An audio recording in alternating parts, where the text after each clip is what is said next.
Les reportages d'Île de Ré TV. Bonjour à tous, moi c'est Antoine Cornic. Pour ceux qui ne me connaissent pas, j'habite sur l'île de Ré depuis peut-être trop long pour le dire.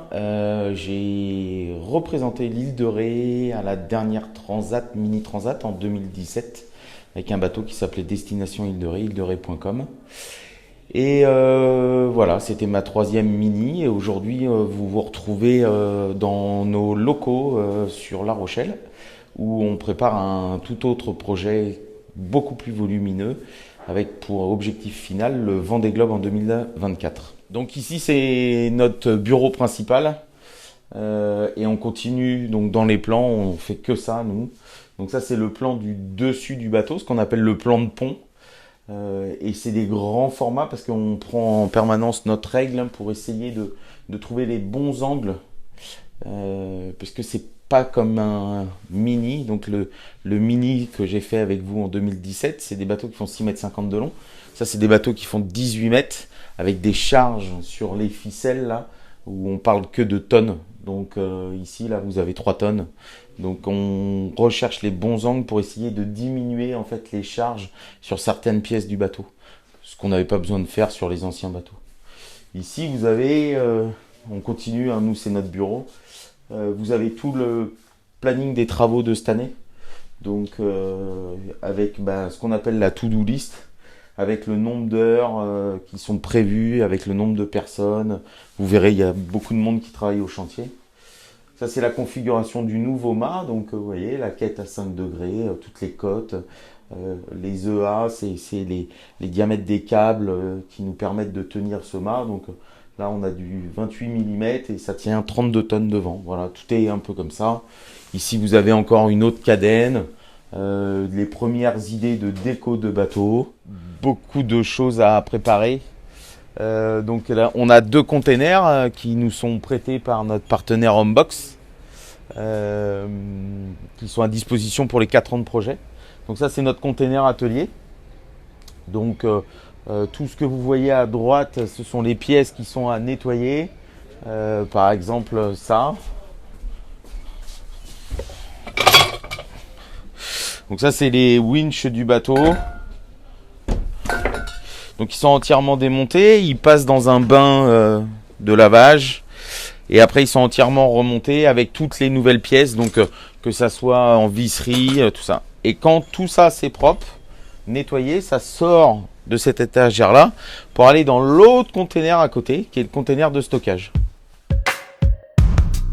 Vendée Globe 2024, entretien avec Antoine Cornic. Donc c'est une des pièces du bateau, c'est ce qu'on appelle la quille. Donc c'est la partie qui est immergée, qui va sous l'eau. Donc pour vous donner un peu les codes, donc ça fait 4,50 m de haut, ça fait 4 tonnes. C'est 4 tonnes de plomb qui nous permettent de naviguer. Pour vous donner la différence, un mini transat qu'on a vu il n'y a pas tellement longtemps, c'est 2 mètres de tirant d'eau, donc vous coupez quasiment à la moitié. Et le saumon, ce qu'on appelle le saumon ici, fait 300-350 kg. Là vous êtes à 4 tonnes. Donc 10 fois plus. Donc nous voilà au chantier de l'IMOCA. Donc pour vous donner un peu les cotes, le bateau fait 18,28 m de long, il fait 6 mètres de large. C'est un bateau qui fait 3 tonnes à vide. Donc la quille fait 4 tonnes, le bateau fait 3 tonnes. Il finira à 8 tonnes, 8 tonnes 4, 8 tonnes 5. C'est des bateaux qui sont entièrement faits en carbone, donc il y a, à part le balcon en inox ou les choses comme ça, mais sinon toute la structure du bateau est en carbone. Et donc cette année on avait nous ce qu'on appelle un gros refit de bateau, donc on a mis le bateau entièrement à nu. On voit par exemple sur la coque tous les impacts verts, c'est les impacts qu'on a réparés. Le dessous de la carène est entièrement poncé, va être après préparé. Et là, vous arrivez dans une phase où on est déjà dans une phase de reconstruction et presque en finition de peinture sur le pont. Et la déco sera posée la semaine prochaine. En fait, on ne peint pas la coque, c'est un adhésif qui vient directement sur la coque du bateau. On gagne du temps, c'est moins polluant que la peinture, ça va plus vite et on peut plus facilement changer de déco. Donc malheureusement, ça ne rentre pas dans le port de Saint-Martin. Ce n'est pas possible. Donc ça, c'est une des pièces du bateau qu'on appelle les dérives. Alors tout le monde a vu aujourd'hui les espèces de moustaches qui sortent sur les côtés des bateaux qu'on appelle des foils. Nous, c'est un ancien bateau à dérive, donc des dérives sabres qui nous permettent de récupérer un plan anti-dérive, mais là, c'est un peu trop compliqué. Mais il ne nous permet pas de sustenter le bateau. Un des futurs chantiers du bateau est de bouger ces dérives-là pour récupérer un petit peu de plan porteur. Mais il n'y aura pas d'évolution foil sur ces bateaux parce que c'est un bateau de 2008 et le tarif des modifications et le gain apporté en termes de performance n'a pas d'intérêt. Donc on préfère continuer et faire évoluer notre bateau pour avoir un bateau aussi performant pour ceux qui ont suivi comme Jean Le Cam dans les années à venir que mettre des foils. Île de Ré TV, la web TV de l'île de Ré. Donc comme vous pouvez voir, on est presque en finition de peinture sur le pont. On attend que l'adhésif de la coque soit posé et la semaine d'après, on rentre dans la finition. Donc ici, cette couleur, c'est ce qu'on appelle le primaire d'accrochage en époxy. Donc ça va être entièrement poncé derrière pour pouvoir accepter la laque. Donc toutes les pièces qui sont protégées ont déjà été laquées. Et après, tout l'ensemble est reverni avec de la peinture antidérapante. Donc en fait, on voit ici, ça c'est un capot qui vient ici, comme ça. Et donc du coup, c'est vraiment antidérapant. Donc un des gros boulots de cet hiver, ça a été en fait cette pièce-là, qui aujourd'hui est cachée parce qu'elle est peinte. En fait, on a rallongé la casquette. Parce que les anciens bateaux avaient des zones pour se reposer à l'extérieur très courtes. Et ça, c'est des bateaux qui mouillent énormément, comme vous avez pu voir sur les images du Vendée Globe. Donc on a rallongé cette casquette, donc qui est une pièce entièrement en carbone, qui a été faite par le boat builder qui est à l'intérieur, Seb, qui vit à l'île de Ré. On reste vraiment dans la conception du territoire. La peinture, c'est fait à Rochefort chez Soromap. Le carbone, c'est fait à l'île de Ré. Les intervenants viennent de La Rochelle. On essaye vraiment d'avoir un projet territorial qui va jusqu'au bout des choses.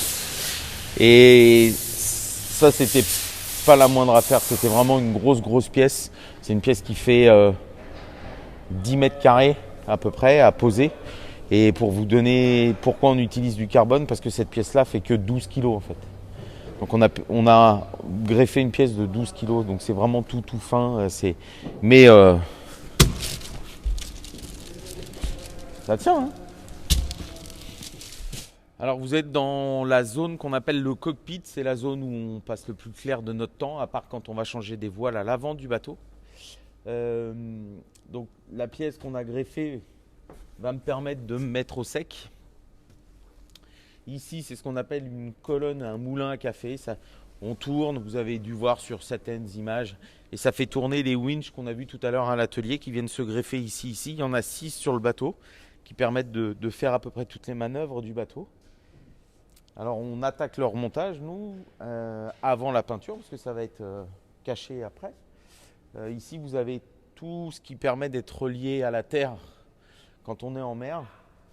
Donc vous avez différentes antennes. Ça, c'est une antenne de téléphone. Donc c'est une téléphone par satellite. Ici, vous avez ce qu'on appelle un standard C. Ça me permet de recevoir des mails, envoyer des mails. Et ici, il y a une antenne qui va arriver, qui est une antenne assez plate, qui nous permet d'envoyer toutes les images que vous avez vues pendant le Vendée Globe. Donc c'est pareil, c'est une communication satellite.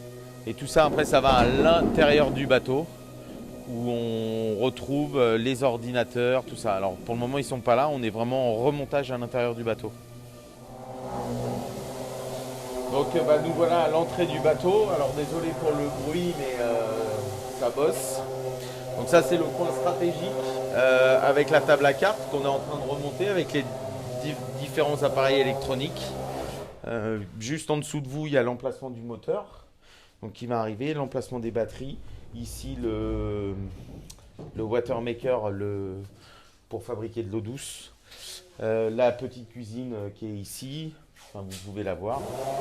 Et là, Seb, donc, de chez Profil, est en train de préparer les cadènes de mât.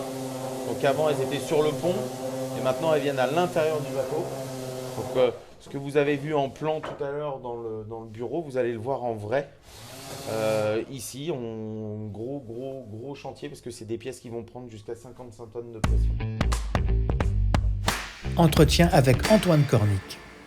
On sort le bateau fin mars du hangar. Après, on va passer dans une phase de matage, donc nouveau mât, tout ça. Donc c'est des cahiers des charges un peu longs. On espère toucher l'eau vers le 15 avril. Et à partir de là, va se mettre en place plein de bandes d'essai pour valider toutes les transformations qu'on a fait sur le bateau cet hiver. Et à partir de là, on rentre dans une phase de performance.